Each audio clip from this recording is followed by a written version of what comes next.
Welcome into this first carrier update presented by Uptake. I'm Tony Mulvey, joined by Donny Gilbert. Donny, you're going to start again talking about diesel prices. Yeah, so I didn't know it was going to come so soon, but I knew it was coming. Diesel fuel prices have stopped dropping. Yep.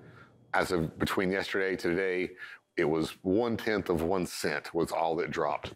So we went from 501.6 to 501.5.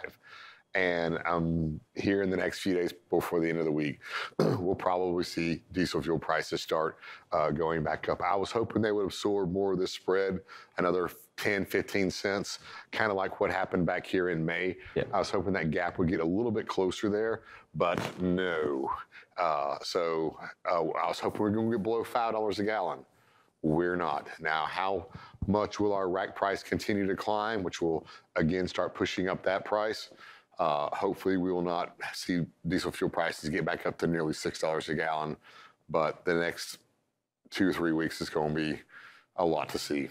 Yeah, I mean, I think the interesting part is that rack price movement, right? I mean, it's gone from under $340 to $390 in 2 weeks? Yeah. I mean, if that, 10 days? And like I say, they absorbed a lot of the cost. They let diesel fuel prices come down.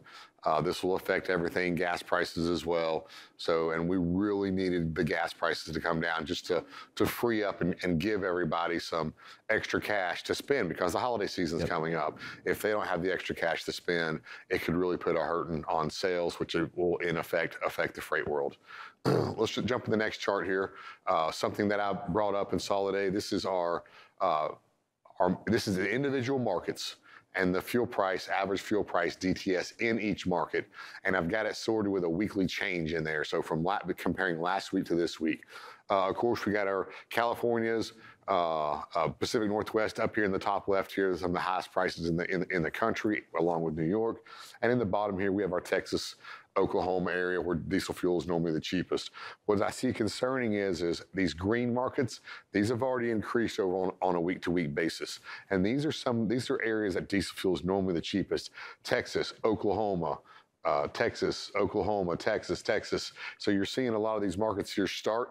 If it's starting there, then it's going to bleed through, and we're definitely going to see some fuel rates start climbing back up. Yeah, and then you look over here, right? California, not down anything week over week.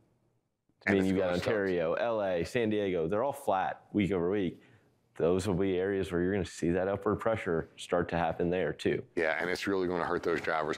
One more chart right quick, and let's check in with our NTI, NTID. NTI bounced back up to 264, but as you keep pointing out, that average continues to fall. So we're down to 265 right now. Yep, absolutely, and you see it's lower than that average. I mean, that's more downward movement for the average as a whole. So awesome. Well, thank you for this update, Donny. We'll be sure to check in with you a little later. Right now, we'll toss it over to Sydney Edwards with our first look at headlines.